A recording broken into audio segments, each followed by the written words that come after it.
How I make my YouTube videos. Well, first I film something. The more light, the more clear the video is going to be. That's the important thing. Unfortunately, I'm in the house now and there's not much light. But secondly, I use Canon ZR series cameras. The mini digital video cameras that take the small 1-hour tape. The models I use are ZR 100 to 200 to 300. The only difference is they have a few more features if you buy a 300. They're stereo and the sound quality is very good. Now I chose this model because they fit in my pocket, so I hop on my motorbike and I take off to do scenes, or I'm going someplace, or my coat pocket on my snowmobile. When I fold the viewing window down, fits right in, no problem. They're also pretty durable. These cameras I have been never looked after. They get so much abuse and they keep on ticking. Now I chose this particular model for the main reason, which is this feature that you can see on the screen that I've got it set up for. It's called VCR setup. These kind of cameras, even if they don't record tapes or play anymore because they're broken, this feature still works. You can put any kind of audio or video input into the camera from an analog source or an old type of camera that's not digital, or a radio, a VCR, anything like that, and it will convert it to real-time, really good quality digital video for the computer. Where the FireWire plug is, the audio video output, that little yellow thing, becomes an input when you set it on that setting. And then you just plug one of these microphone type cables that most cameras come with, which contains your stereo sound and your video signal, into there. And you can even take the signal from a DVD player out its analog RCA ports, run it through this camera, convert it to digital, and store the file on your computer. And it has a little bit of quality loss, but in no way can any copyright stuff on that disc stop you. It allows you to do this. That's cool. You don't need a cheater program or anything. I even have some old 8mm non-digital video cameras that I use. I just plug them into my Canon camera, convert them to digital, and put them on my YouTube videos too. Doesn't matter how old your camera is, or what kind of VCR or DVD player, or whatever you want to use. You can run it on your computer when you have one of these cameras. Now, because I'm real cheap, I buy these cameras on eBay for $15 to $25 US. There's certain problems that they have that are very easy to fix, and that's a secret. I fix them for free without even taking them apart. Just takes me a couple seconds. So I get a camera that originally cost new $400, and I get that camera for $15 to $25. So I've actually got 7 of them. So when I want to download my videos to the computer, as soon as I plug my camera into the FireWire into the computer, this screen pops up, and I usually choose Record Windows, record videos using Windows Movie Maker.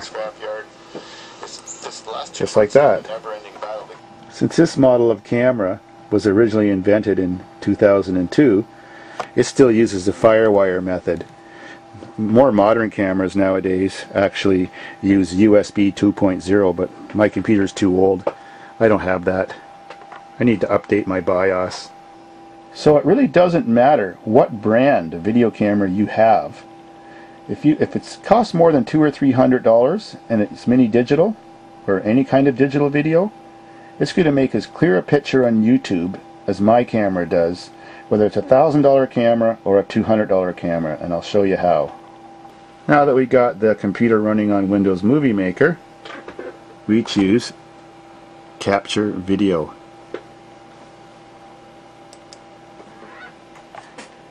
This screen comes up. You can title it if you want, or you can just skip. Next screen comes up. This is the most important one. For the most important setting when making a movie is choose high quality large. I'll show you what I mean. First, click on this thing that says other settings. Then you go up and down here. You choose high quality large. This has a huge advantage for playing back on your computer if you want to watch your videos later. because then you can watch them full screen and they're really clear. And when you send them to YouTube, they convert the best, and you get pictures on your videos that are just as clear as mine are. So click Next, and capture parts of the tape manually. You'll see what I mean in the next screen. That's what I select. So here we are, ready to download. So I click on Start Capture. My movie's on the screen on the computer. And when I'm done recording as much scene as I want, I click on Stop Capture, right below it. Then when my next scene comes up, whatever that may be along the tape, I just click on Start Capture again.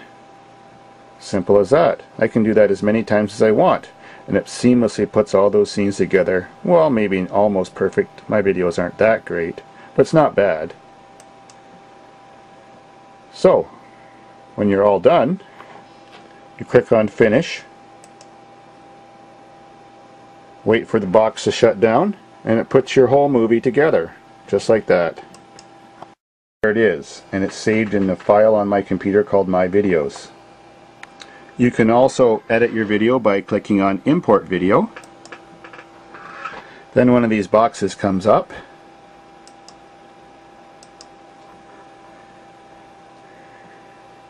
And you've got all kinds of videos.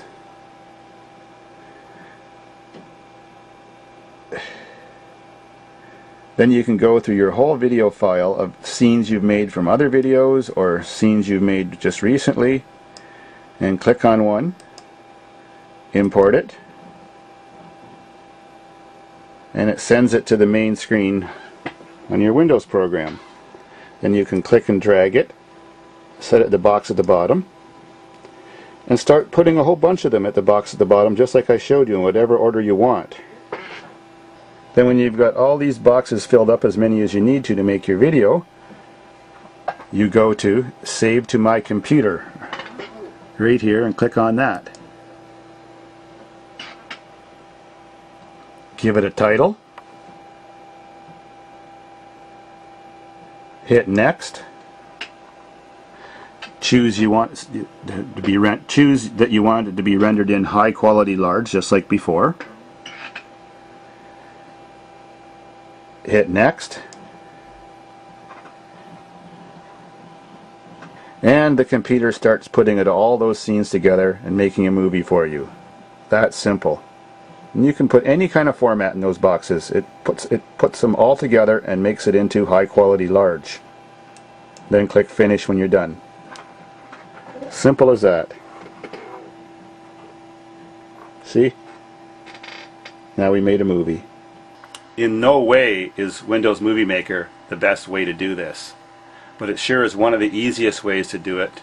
And if you have XP or newer program operating system on your computer, you already have this program. It comes with XP, so it's that simple. You can add audio soundtracks to it, and you can add different scene blends and so much stuff. I just don't have the time to do all that, so my videos are pretty crude, but enjoyable anyways. Cool.